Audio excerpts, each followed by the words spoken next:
What's up, everybody? Alex here with Off the Cuff Reviews. I'm back again to bring you guys a special new video. First off, I'd like to apologize for the fact that I look like I just woke up. It's because I literally did just wake up. But we're going to be talking about everything that I watched in the month of June. So let's get into it.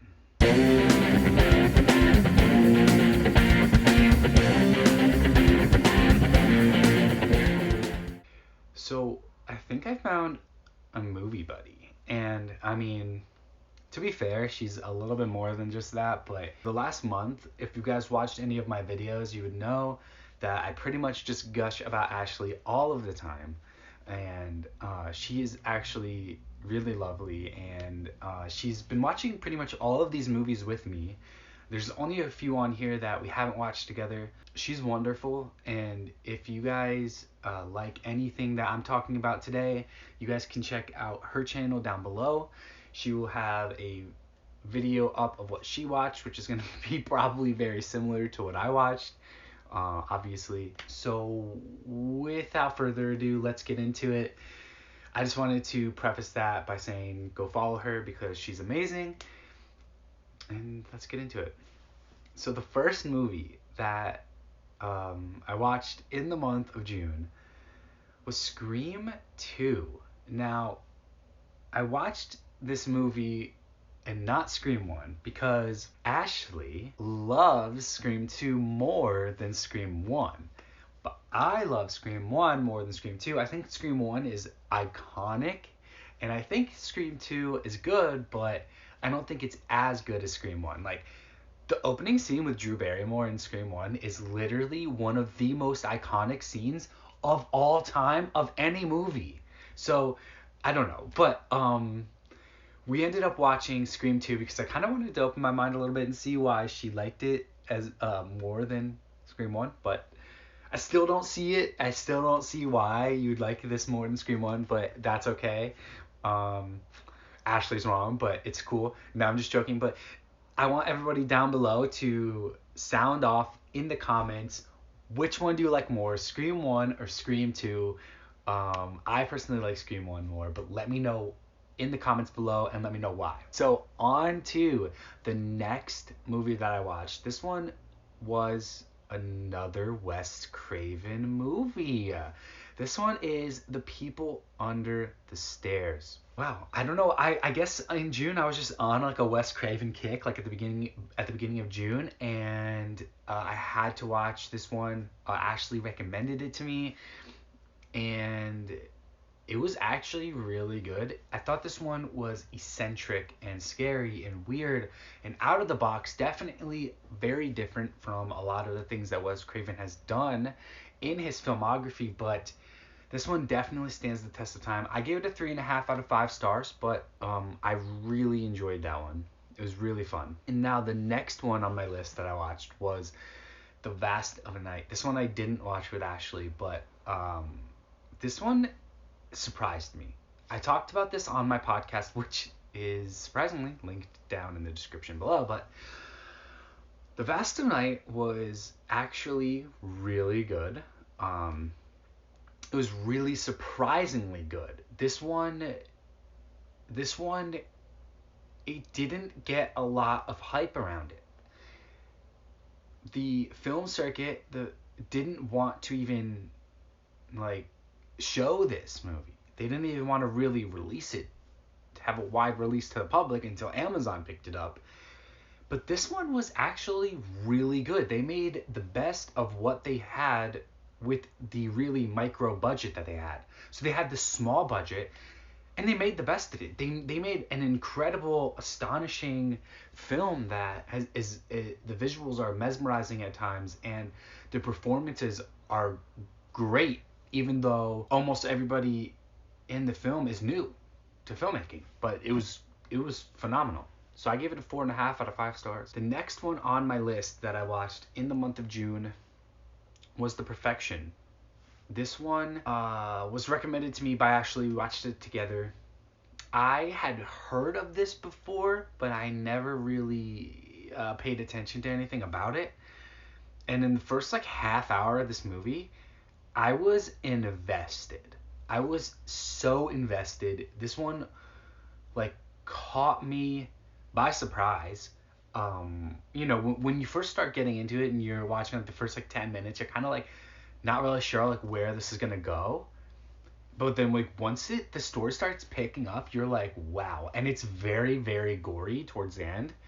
I actually really enjoyed it. I gave this one a 3.5 out of 5 stars. So the next one on my list that I watched in the month of June was Ready Player One. This one was on my watch list for a very long time since it came out. I finally got around to watching it, but I didn't enjoy this one that much. I kind of thought it was just okay. I thought it was kind of okay. It was a little bit boring at times. Didn't pique my interest throughout the entire movie as much as I wanted it to, but I gave that one a 3 out of 5. The next one on my list is the movie Climax. You guys know how I feel about this one. I gave it a 5 out of 5. You can go watch my video where I break down all of my thoughts about it. This one is a psychedelic trip that will leave you mesmerized by the end.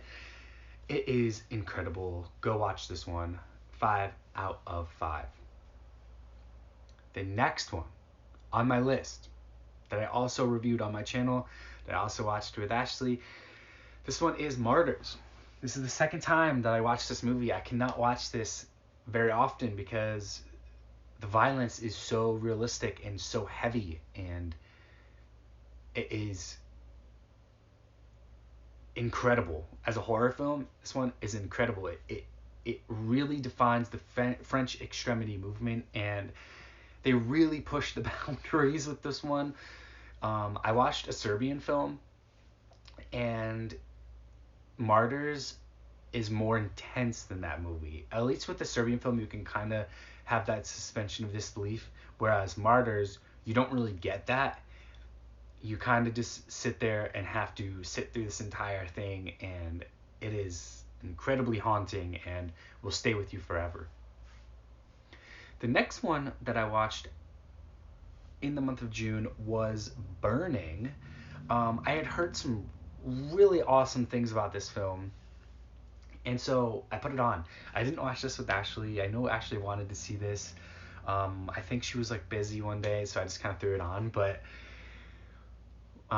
it was actually really good. It was really fucking good. I really loved this one. Korean filmmakers are fucking incredible. I don't know why I've been sleeping on Korean films, but I'm not going to be sleeping on them anymore. Like, Burning was amazing. Parasite was amazing. Train to Busan was amazing. Like, Burning was so good. You guys should definitely go watch it. It is on Netflix. It's kind of an underrated gem. I didn't hear much about this one until like I was looking it up, and then I saw like a lot of reviews that praised this movie. So definitely go check it out. It's on Netflix now. I gave that one a 4 out of 5. The next one on my list was a movie that I was pretty unsure about. It kind of left me feeling like I was missing something. Like the ending missed the mark for me. That one is Shirley. I am actually pretty excited to see what Ashley thought of this one. We watched it together. I know that she enjoyed it, but by the end of this one, I did, okay, first of all, I did enjoy this movie, but by the end of the movie, they kind of went back on everything that they were trying to build up to. I felt like even though the performances were good and the cinematography was good and pretty much the whole rest of the movie was good, once they got to the final act of the movie, they rushed it and they threw this pretentious ending in our face that they didn't deserve. They didn't work hard enough for that ending, and we deserved better as viewers. We should have gotten a better ending than that, but I did enjoy it. Elizabeth Moss is definitely great. You should definitely go check it out. I give that one a 3.5 out of 5. The next one on my list was a movie that I had already seen before, but I watched this with my friend Logan. Again, we did a Netflix party, but It's Silver Linings Playbook, and this one really hits home for me. It touches some emotional aspects of my life that um like were really prominent. And you know, a few years ago, I'd say by about like 4 or 5 years ago, I wasn't a huge fan of Philadelphia. And then I ended up falling in love with a girl that's from Philadelphia. And everything that happens in this movie really hits home for me because it kind of brings back some memories, you know, of that time that I spent, all the time that I spent in Philadelphia. Um, that city's great. The people there are great. I really do miss it. And I don't know. I love, but getting to the movie, I love Jennifer Lawrence in this. Jennifer Lawrence is incredible. I've had, you know, a movie crush on her for a long time since she kind of started. I loved her in Winter's Bone. The Hunger Games were okay, like whatever, but Silver Linings Playbook was amazing, and she's amazing. And if you guys haven't seen this one, definitely go check it out. The next one on my list, bringing it back up, the next one on my list is This Is the End. I fucking love this movie, man. Dude, Danny McBride can do no fucking wrong. When Danny McBride and James Franco are arguing about who fucking came in the fucking porn mag, dude, that was so... Yeah, I'm like tearing up. That shit was so fucking funny. That's the funniest movie. That's one of the funniest movies I've ever seen. 4.5 out of 5 stars. So fucking funny. Literally so fucking funny. Like, go fucking watch that movie right now. The next one on my list that I watched in the month of June, not really a movie. It was kind of just like a comedy thing, but not really even a comedy thing. But it was Dave Chappelle's newest special that he did for Netflix. It's about like 23 minutes long. I think that he did some more of the set while like live that we didn't get to see. But this little clip that we got to see of him talking about the George Floyd protests was extremely powerful and life-changing. Dave Chappelle has kind of always been a voice of people who are on that side of the tracks, and I think that we can learn a lot from the things that Dave Chappelle says. This one was incredible. Go check it out. I gave it 5 out of 5. The next one on my list, I didn't think was going to impact me as hard as it did. But this one was The King of Staten Island. And I believe I talked about this on my podcast, which is linked down below if you want to go listen. But I talked about this on my podcast.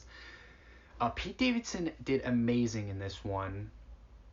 First off. Second off, this one surprised me. I put this on as a background while I was doing things, and I got invested in it. This one really, like, if you know anything about the things that Pete Davidson talks about in his stand-up, anything about his personal life, you would know that a lot of this is inspired by his own personal life. I really enjoyed it. I thought it was more of like a drama than a comedy, but I thought that the comedy aspects really made this one hit home and like lighten the mood for some of the tougher scenes. And I thought all the performances were good. Bill Burr was good, even though I'm starting to not really be a fan of him. I think he's kind of annoying at this point, but him in this movie, like his stuff outside of the podcast world is pretty good. So I do like this performance from him. So I gave that one a 4 out of 5. The next one on my list is a movie that I wanted to like more than I did. It is the movie Stay. I heard a lot of great things about this, which is why I put it on my watch list for a while. I love Ryan Gosling, actually. I think Ryan Gosling's amazing. This one I really wanted to like more. Maybe I have to sit at home and just like really sit down and like pay attention to this one. I mean, I was paying attention throughout the whole thing, and I still feel like something missed the mark with this one. I gave it a 3.5 out of 5. I thought it was just okay, even though I wanted to like it more. The next one on my list I watched was a movie called Emily. This one I think is on Netflix. I watched it because it was a little bit intriguing, but this one kind of missed the mark. I gave it 2.5 out of 5. Just you can probably skip it. The next one on my list was a movie that I really fucking enjoyed. This one was Possessor. I gave it a 4 out of 5. The gore in this one is incredible. There's a lot of nudity in it, but I mean, I'm not saying that that's why it's good. I'm just saying I ended up actually writing about that in my review on Letterboxd if you want to go check that out. But Possessor was really good. I don't want to talk too much about it until it gets a wider release, but I really enjoyed Possessor. Definitely check it out when you guys can. The next one on my list, I talked about on my podcast as well. I watched with Ashley. She is the one that put me onto this movie. And, well, let's just say I'm never going to fucking forget this movie ever in my life. But it's definitely weird and hilarious. My review of it is what the fuck. I gave it a 4 out of 5. It is, I don't know, just go fucking watch it. It's called Greener Grass. Go put it on. The people who directed it and wrote it also starred in it. So go check it out. It is good. It is definitely hilarious. And it's definitely weird. But go check it out. The next one on my list that I watched with Ashley was I Still Know What You Did Last Summer. I'd already seen this. This is a rewatch. But I think this movie's so fun.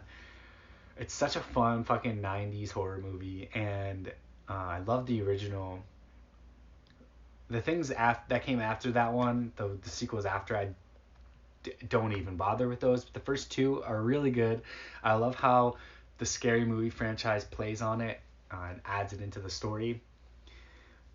With Jennifer Love huge tits, if you know what I'm talking about. But I love this movie. I give it 3.5 out of 5 stars.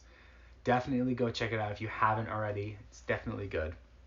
Definitely really fun. I mean, it's not amazing. It's it's super filled. Whatever. It's filled with a lot of tropes from horror movies, but it's really good.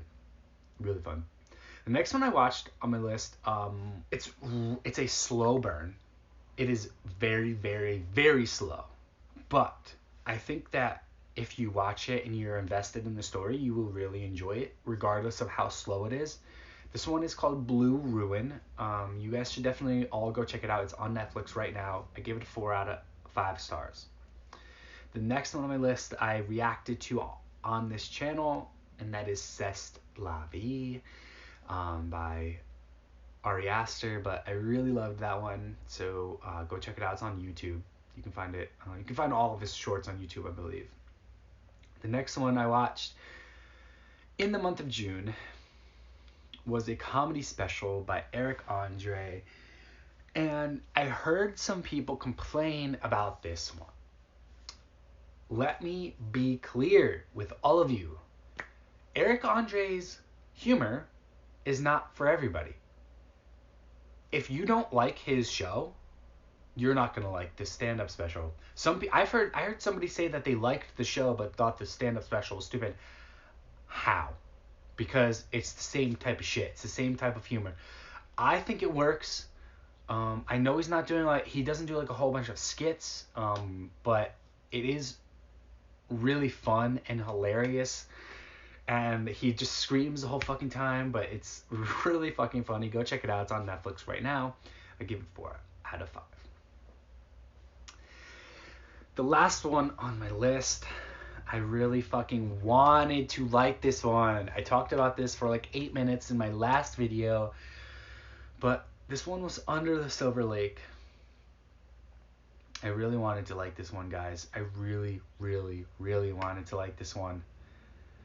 I didn't, for all the same reasons why a lot of people did. but I didn't like it. I gave it a 2.5 out of 5. This one's Under the Silver Lake. I don't know. Maybe I can rewatch this down the line, and I might have a little bit more of an appreciation for it. I just didn't like it this time, but who knows? Maybe I'll like it a little bit more next time I watch it. But if you guys like this video, please stick around. Every single month, I'm going to be doing some type of video like this where I recap and wrap up all of the things that I have watched in that certain month. So next month, you guys are going to be getting everything I watched in July. I like to keep track of this kind of stuff, and it's pretty fun to make these type of videos. These type of videos are kind of off the cuff for me, and I really enjoy that. So if you guys like this, please stick around and subscribe, and I will see you guys on the flip side. Stay safe.